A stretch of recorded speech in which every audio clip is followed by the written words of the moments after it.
And next up is going to be Portal to Nova Roma, Venice. This is the second book. It's written by J.R. Matthews. It is 630 pages, $4.99. It's available on Kindle Unlimited, and here's the author's description.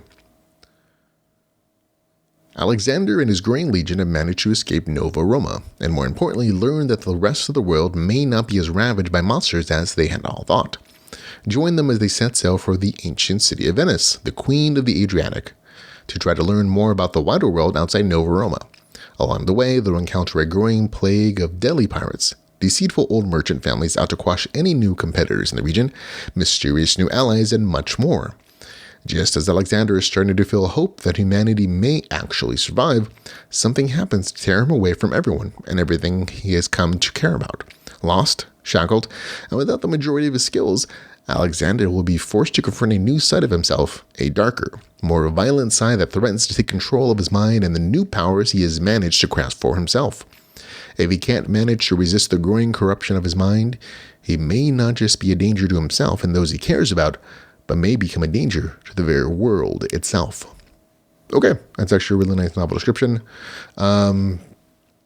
This is a very slice of life series. The second book is slice of life book number one. If anything, a little bit more because there's some very distinct arc points in the story. It is a good, entertaining story. The beginning was a little slow paced because a lot of it is summary, reminding the reader of what happened in book number one.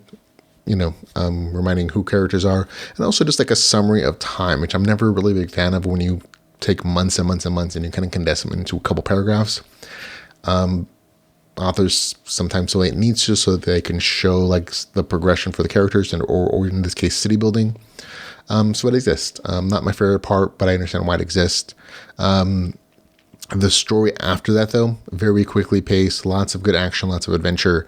There are actually two distinct arcs here. One where the main characters travel to Venice, which is the name of the book, and their adventures going through the ocean, sea battles, creatures, pirates, good stuff there, trading, and RPG progression in the form of the main character and his units, his followers, for piracy or for trading or for dealing with like this new system and this new world, not the new system, but like a new port of entry with other survivors of humanity. So far up to this level in book one, they'd only really had experience with like their local governments and their local units.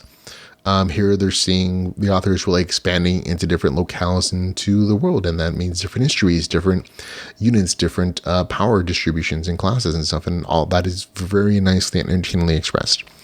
About midway through the story, that has a huge shift, and that is spoken about a little bit in the novel description, where the main character deals with corruption and losing his powers. And to me, that really felt like a hard reset on the main character because he literally loses all of his abilities because of an artificial forces, we'll say, that really literally strip him for access to his powers. He doesn't lose his stats or the things that he's leveled up in that respect, but he does lose access to the many classes that he's leveled up at this point and the many powers he's gone through that. And so he does kind of start over on this entirely new African continent and finds a whole new classification of corrupt monsters and entities, and that's a whole new arc that provides the second half of the story. And then after that, he returns to like the first arc a little bit.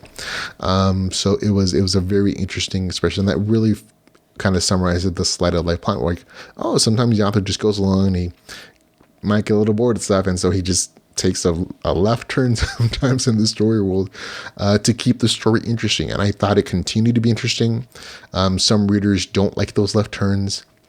But only it really does pan out, and it opens up a whole new opportunity. Eventually, he does get his powers back, but that's a whole part of the story arc that I enjoyed. So, good story overall. Again, it felt a little stretched in places, but it is what it is. So for me, it gets a nice, good, solid review score. 7.4 out of 10 for Portal to Nova Roma, Venice. That's again 7.4, which is just a good, solid, middle of the road review score for me for Portal to Nova Roma, Venice.